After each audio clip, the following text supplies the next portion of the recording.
Hi, my name is Kelly, and I'm going to tell you all about obtaining input data, some of the utilities available for manipulating data, and post-processing programs for converting and visualization of WRF model output data.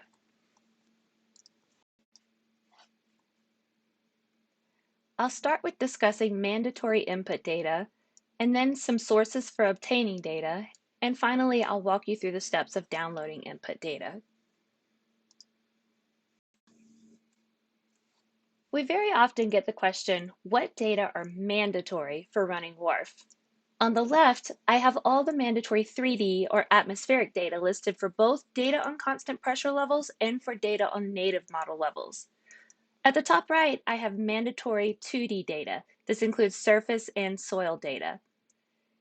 I want to mention that mandatory data is needed for all times you wish to run your forecast, so keep that in mind.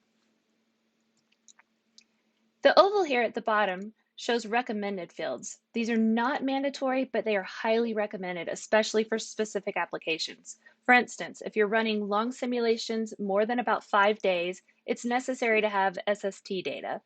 Most large-scale models, for example, GFS, come with SST data, but it's very coarse, so we always recommend including additional temporally higher resolution SST input. Sea ice is a good one to include for high latitude winter cases, though it's not required.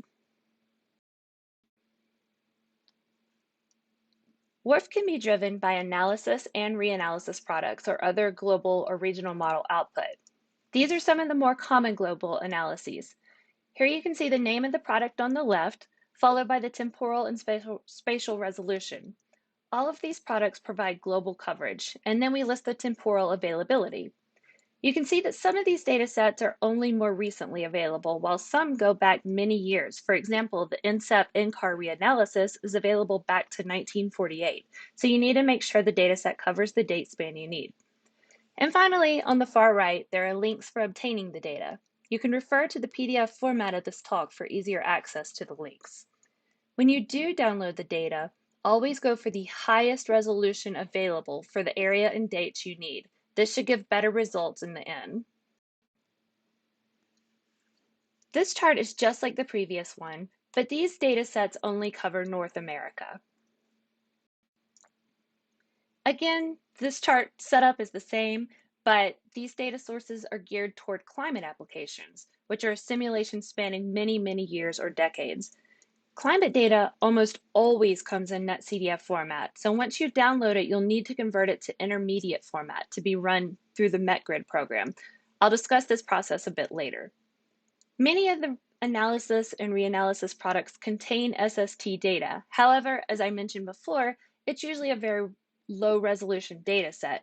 And if you're running a long simulation, it's important that you also include SST data that has a higher temporal resolution. So these are some of the sources for obtaining those listed down here at the bottom. Okay, now I'll walk you through an example of downloading input data, starting from our WRF user's website, which is listed in the oval at the top left here. If you click on Download in the taskbar at the top of the website, you'll be given additional options. Click on Input Data for WRF. You'll then be taken to this page, which provides many of the same sources I listed on the previous few slides. For this example, we are going to choose the NCEP GFS, which has a spatial resolution of 0.25 degrees. You'll then be taken to the Research Data Archive website. These data are managed by the Computational and Information Systems Laboratory at NCAR.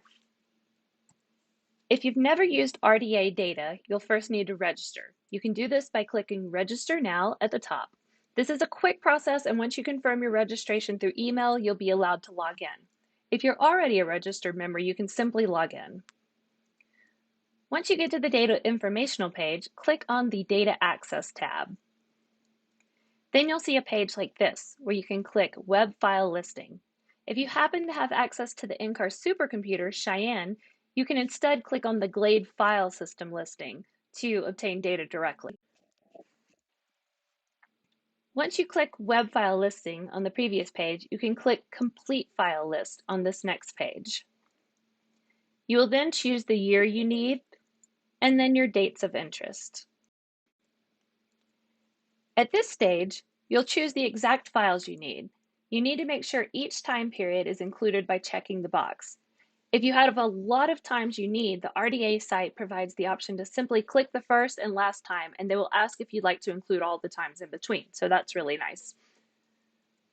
Once you have your times chosen, at the top you can choose your preferred method of downloading the files to your local system. Finally, this is the NOMADS site, which is just an additional site where you can obtain many of the same types of data sets. For instance, NAM, GFS, Reanalysis 1, Reanalysis 2, etc. The link for this site is listed here in the bottom left corner. Okay, now I'm going to move into discussing some of the utilities we support, as well as several externally supported applications.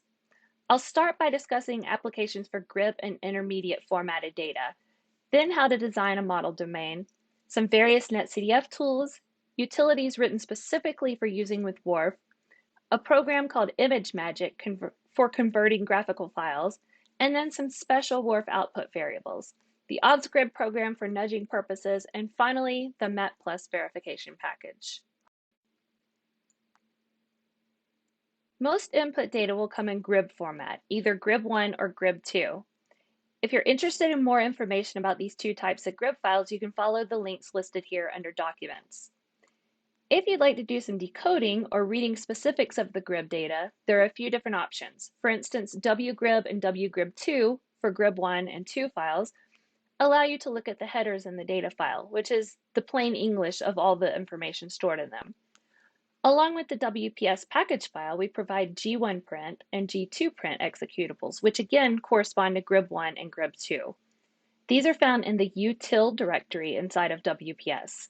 These programs give nearly the same information as WGRIB, but not quite as detailed, but they're probably sufficient for what you need. For GRIB file formatting purposes, there are a couple of programs you can use. The GRIB to CTL program is available from INSAP and creates CTL and IDX files so that you can plot the GRIB files with grads. This can be useful if you want to ensure your GRIB data look reasonable. And there is an NCL program called NCL Convert to NC, which converts GRIB formatted files to netCDF format. This allows you to take a quick look with NCView, which I'll discuss a bit later. When you run the ungrib executable as part of the WPS program, it converts GRIB formatted files to intermediate format. This is a binary format designed specifically for the purpose of using with the metgrib program, which is also part of WPS. Occasionally, input data will come in a form other than GRIB format. For example, mini climate datasets are in netCDF format. In order to use these data to run WRF, you'll first need to convert the data to intermediate format so that you can run the metgrid program to horizontally interpolate the input data onto your simulation domain.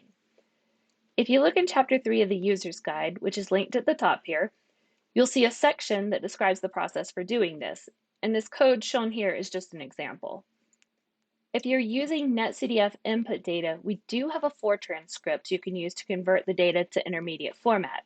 If you follow this link shown in the circle, you'll be able to download that script. The script was provided to us from an outside source who used it for their particular application, so keep that in mind when using it. You will need to make several modifications for your specific case, but it can serve as a nice template. If you're interested in reading intermediate formatted files, there are a couple of programs that are useful for that. Shown on the left is an NCL program that opens the intermediate file, reads the header information, reads the slab information, and continues to loop until it reaches the end of the file and will provide the printed out information. The RD intermediate executable is found in the WPS/util directory, and it gives a text description of the code, which can be really nice for a quick look at the details. If you're interested in plotting intermediate files, you can use this NCL program called plot format, which is also found in the WPS/util directory. If you give it the intermediate file name, it will loop through and plot all the data found in the file. Again, this can be useful for verifying that the data makes sense. It can sometimes take a while to loop through though, so keep that in mind and you may have to be a little bit patient. For a better resolution plot of intermediate files, you can use the int to NC executable, which converts the intermediate file to netCDF format, and then use the NCL program plot format in C to plot it. Again, this will loop through and plot all of the data found in the intermediate file, and this could take a bit of time as well. If you're having a little bit of trouble designing your domain, we have this NCL script called Design Grids available that may be helpful. If you know some basic information about where you want the domain, such as the resolution, map projection, latitude, longitude, you can give the program these values and then run the program. And it will provide suggested name list options. You can start there and then play around with it to get it just right. You can obtain that script by following this link at the bottom. Now I'm going to tell you about some utilities you can use for netCDF data files. netCDF operators, also called NCO, are command line programs that take netCDF input, perform some sort of operation or function, and then provide output in various formats such as text, binary, netCDF, etc.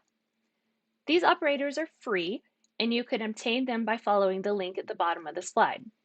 There are several different commands, and I won't show you all of them, but I'd like to discuss a few examples that we found to be particularly helpful. NCDiff is a useful command you can use to show the difference between two netCDF files, and then you can use something like the NCView utility to plot the differences if you'd like. And again, I'll talk about NCView in a few slides. NCRCat allows you to write particular variables or times to a new file that includes only the data you want to pull out. For instance, here's an example where we are requested to pull out only the variable rain in C, or non-convective rain, for hours 0 through 231, and then we write that data to a new file called raininc.nc. You can also use NCRCat to concatenate or combine netCDF files. Here we combine the contents of file 1 and file 2 into a combined file called combine.nc. NC rename allows you to rename different things within a netCDF file, such as variable names or attributes. This example shows that we are renaming land use to land, and the missing value attribute is renamed to fill value.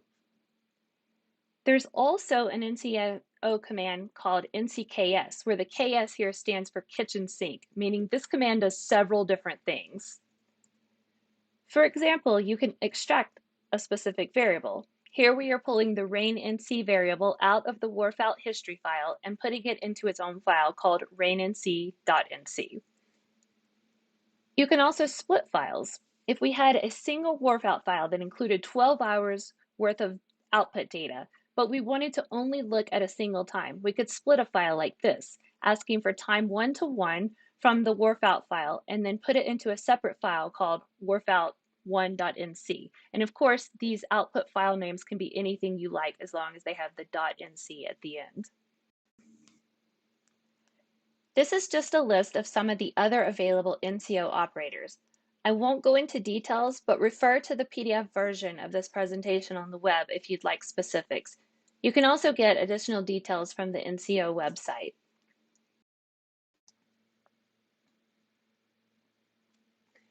NCView is something many of you have probably used before, especially if you are participating in this tutorial. It's a free tool you can obtain from the link at the bottom, and is essentially a visual browser for netCDF formatted files.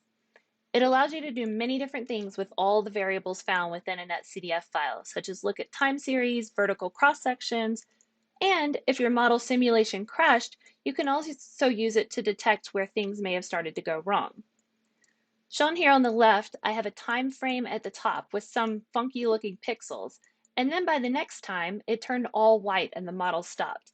This lets me know that something is wrong at the top of my domain. This tool works with any of the WRF files that are in netCDF format, so the geo, em, and met.em files from WPS, and the WRF input, WRF out, and WRF boundary files that are part of WRF.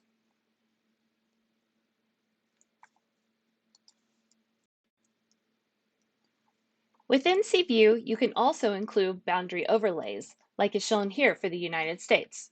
This option works with any gridded netCDF files, so that would be the WRF input and WRF out files. However, to use this, each output time must be in a single output file. It won't work if you have multiple output times in each file.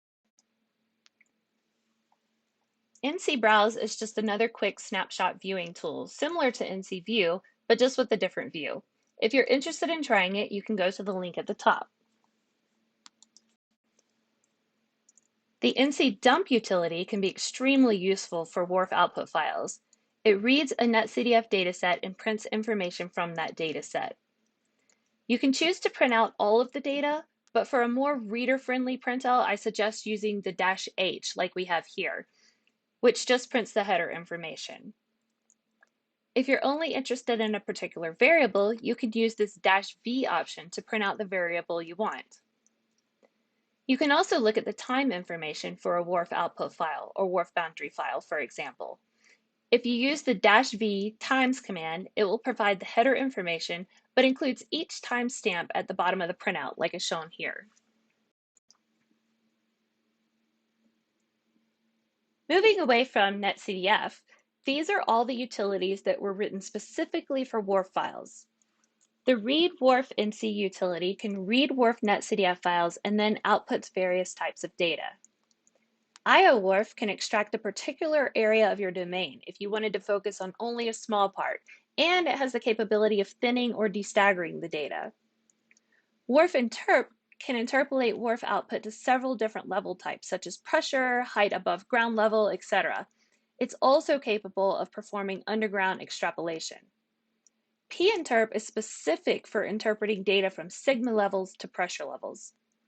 vinterp allows you to add vertical levels in your WRF output after you've run your simulation. And diffwrf can do several different things, but I find the comparison of different output files to be the most useful. This is the only one that comes with the WRF code, and you can find it in the external/io_netcdf directory. All the others, you can find additional information and downloading information from the links listed here in the circle. I do want to advise you, though, that most of these utilities are pretty old and have not been updated for quite some time, so it may take a bit of finagling to get them working properly for your application. ImageMagick is free software that allows you to display, compare, manipulate, and convert images. It essentially converts to any format from any format. For example, if you have ImageMagick installed, you can simply use convert in the command line to change the format of a PDF file to a PNG file or to a BMP file. It has several other options available too, such as cropping out all the white space or setting the background to white. You can create a canvas based on white background and merge the layers. There are two different ways to use this software. You can choose to use the point and click method or do everything in the command line. It's up to you, whichever one you prefer. You can create movies by creating individual frames for each image. One of the best things about the software is that it maintains high resolution, which is something you'll want for publication purposes. However, if you happen to be working with the specific .ncgm files, which are the in-car computer graphics metafiles, that is available as output from some of the NCL scripts, you cannot use this program. It won't work with those, but it does for almost everything else. If you're interested in downloading it, you can get it from this link in the bottom right corner. The WRF model outputs state variables, which are defined in the registry file. These are used in the model's prognostic equations. Some of these variables are perturbation fields, and therefore the following definitions for reconstructing meteorological variables are necessary. For example, to get the total geopotential, you need to combine perturbation geopotential with the base state geopotential. There's more information about each of these variables found in the registry.em_common file within WRF.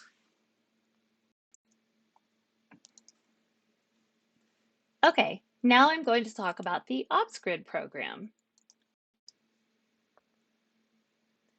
OBSCRID improves first guess gridded analysis by incorporating additional observational data. Take a look at this figure, and let's suppose we are looking at lines of constant temperature from the first guess gridded data. But if we had an observation that said that there is a point out here that should be matched with the green temperature, We could use OBSCRID to modify the input to look something more like this.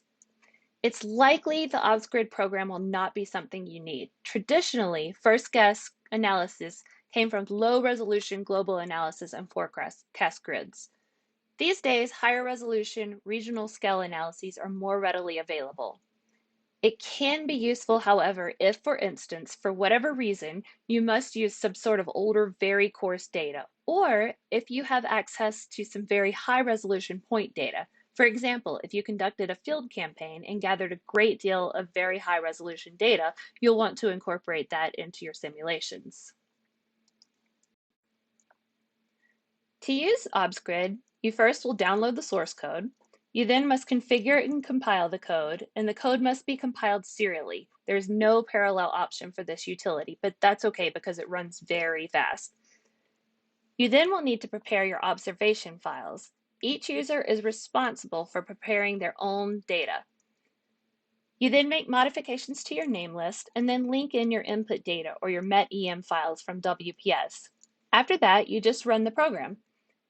If you're interested in this option, check out Chapter 7 of the WRF User's Guide. The entire chapter is dedicated to this program, and there is a lot of information in there. When you run OBSCRID, there will be several types of output files. You likely will only need to use one type, but it depends on your intent. The MET-OA files are final analysis files at both surface and pressure levels. These files include the observations, so they are very similar to reanalysis data. The WRF SFDDA files contain surface analyses and all observations within 250 kilometers of each grid point. You would use these files as input to WRF if you were doing surface analysis nudging. The OBS domain files include all the observations available. These are used during WRF if you are planning on using observational nudging. When you run OBSCRID, you'll have an OBS domain file available for each time period, and they'll be in chronological order, in format of OBS domain 101, OBS domain 103, etc., each ending with an odd number. To use these files for observational nudging, you'll need to make sure they are all concatenated to a single file called OBS domain 101. This is the file name that the WRF program will look for. You can use the run cat obs file script that is included with the program to do the concatenating. If you have any questions about these, again, I'll refer you to Chapter 7 of the WRF User's Guide. For more information about nudging in general, refer to the presentation on FDDA. Moving away from OBSCRID, I want to briefly discuss MET+. This is a verification framework that spans a wide range of temporal and spatial scales, from storm scale to global. It's intended to be extensible through additional capability developed by the community. On the left, I have listed the three core components of the framework. MET, which stands for Model Evaluation Tools, and includes all the basic statistical tools such as root mean square error, bias, etc. It also includes some more advanced special methods like wavelets and objects, as well as confidence intervals. MET Viewer and MET Express are the associated database and display systems. And there's a suite of Python wrappers to provide low-level automation and examples, also sometimes called use cases. For all documentation, how to download, and for support information, see this link provided here in the circle. That concludes the utilities section. Now let's talk about some post-processing and visualization options. This chart displays the post-processing packages that are maintained and supported at NCAR. The package is listed on the left, followed by documentation and information, such as what it is and where to obtain support. Not all of the packages are supported by our particular WRF support and development group. You'll notice that only NCL, ARWpost, and RIP are supported by our group. Before getting started with a post-processor, you'll want to weigh all the options and determine which tool is best for you. There are several things you may need to consider, such as, can it handle staggered grids? Or how is data handled below the ground? You'll want to know if it's easy to use. You don't want to spend all of your time trying to use a tool that's very difficult. The cost of the package may be a consideration. Is it free software, or will you or your institution need to pay for it?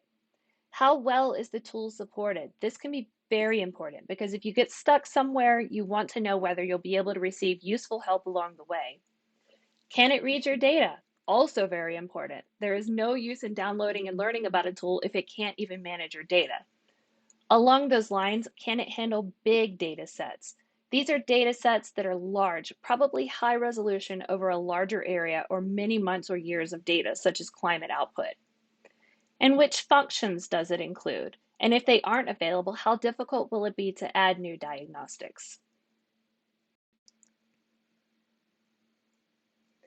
Here is a chart that shows the graphical tools across the top and data types along the side. Darker blue indicates the tool is capable of handling that particular data type very well. Light blue means that it can handle the data type, but maybe not quite as easily as some of the others. If the space is black, it means it is not at all capable of handling it. So you can see here that NCL is the only one that can read and plot netCDF without a converter. The rest all have the converter listed in the first row. NCL is also the only one that handles all these data types really well, including big data. RIP, GRADS, and UPP can all handle big data, but just not quite as easily as NCL. And Vapor and IDV are not even capable of handling big data sets. This chart is similar, again showing the graphical tools across the top, but along the side are processing capabilities. Vapor and IDV are the only ones that do any sort of 3D visualization. NCL has some diagnostics, not a lot, but it's very easy to add new ones. RIP has a lot of diagnostics already available, and it's easy to add more, but maybe not quite as easy as with NCL. Vapor and IDV both have limited available diagnostics, and it's not easy to add more. Vapor and IDV are also not capable of extrapolating below the ground. So you may be asking, why would I even want to use Vapor or IDV? Well, I'll refer you to the material for each of these tools, but they make beautiful images and movies. They are great for wowing your audience, which may be exactly what you need to do. As I mentioned, most of the post-processing tools require a converter, so you may be wondering why this is necessary.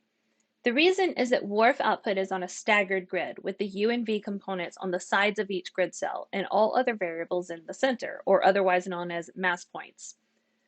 Post-processors are not capable of reading this staggered data. They can only see the mass points, so the converter will co-locate all the U and V data to the mass points.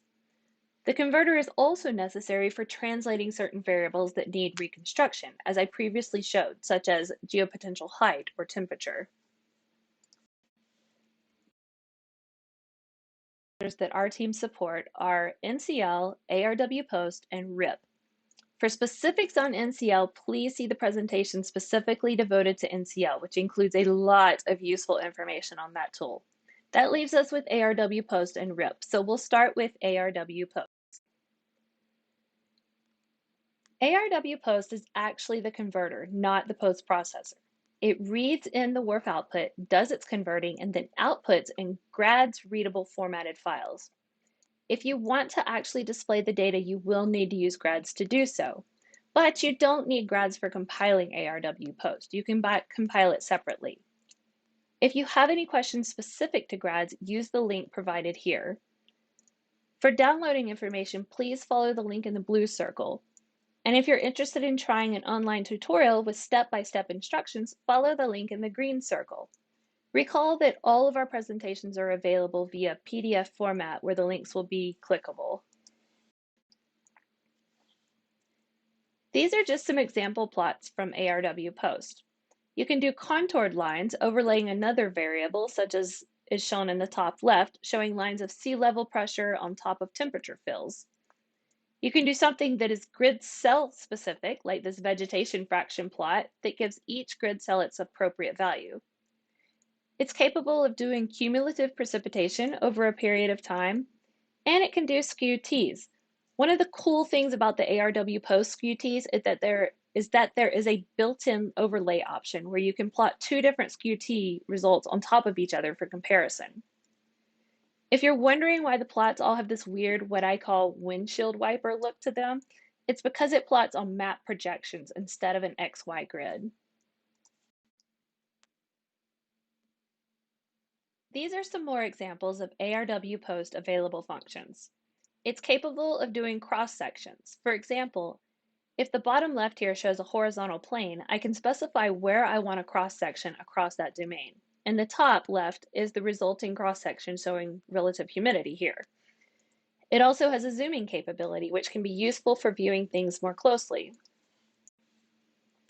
These are all the available diagnostics built in with the ARWpost tool. For the sake of time, I won't read them all, but feel free to pause the presentation to get a thorough look. And these are all the available scripts included with ARWpost. These allow you to plot a color bar, change colors, and there are 79 different color options available. SKEW-GS is how you would create a SKEW-T plot. RAIN-GS is what you would use for cumulative rainfall, and CROSS-Z-GS is how you would create a cross-section plot. Okay, so now let's learn a bit about the RIP program. RIP stands for Read, Interpolate, Plot, and is a post-processing tool that generates graphical plots. To use RIP, you will also need the in-car graphics libraries that you can obtain from the link provided here. There's documentation included in the downloaded file of RIP. You'll find it in the doc directory, but you can also see it online in the link here. I highly recommend paying attention to the documentation. There is a lot of very useful information included, and it can help you to find the needed diagnostics. One of the advantages of RIP is that it has a lot of diagnostics, but a disadvantage is that it's written in Fortran 77, which means it's easy to work with but can be difficult to change. You can obtain downloading information from the link provided in the blue circle, and just like with ARWpost, if you're interested in trying an online tutorial, follow the link in the green circle. These are some example RIP plots. Like with ARWpost, you can plot something like land use category that is grid cell specific. And it also includes the SKEW-T capability, but without the overlay function. However, you can overlay several variables, such as is shown here in this plot on the right. We have a column of potential vorticity, contours of potential temperature, and then circulation vectors showing wind flow. There is also a really nice zooming capability included with RIP, where you can see some fine detail. It also includes cyclone tracking for those doing any sort of tropical cyclone research or forecasting. There's also a backward trajectory option. If you're interested in knowing where individual air parcels are originating, you could use this option to track them back in time. This is the flow for RIP. You start with your input data, which are the WRF output files. RIPDP is the post-processor that does the necessary converting. It then outputs single files with one time frame and variable per file. You then run the RIP program with the specifics of the plots you wish to create, and you get some sort of output plot like this. For plotting specifics, use the RIP namelist file. There are many options available, not limited to those shown here. You can specify the processing times, plot title information or keys, the text quality on a plot. You can specify the variables and plot type, whether you want to do a trajectory, etc. You can also specify the format type for output, such as X11, where it just pops up on the screen, or something more permanent like PostScript or PDF. There is a full explanation for the nameless variables available in the RIP documentation, so take advantage of that. That concludes this presentation. Hopefully it was helpful.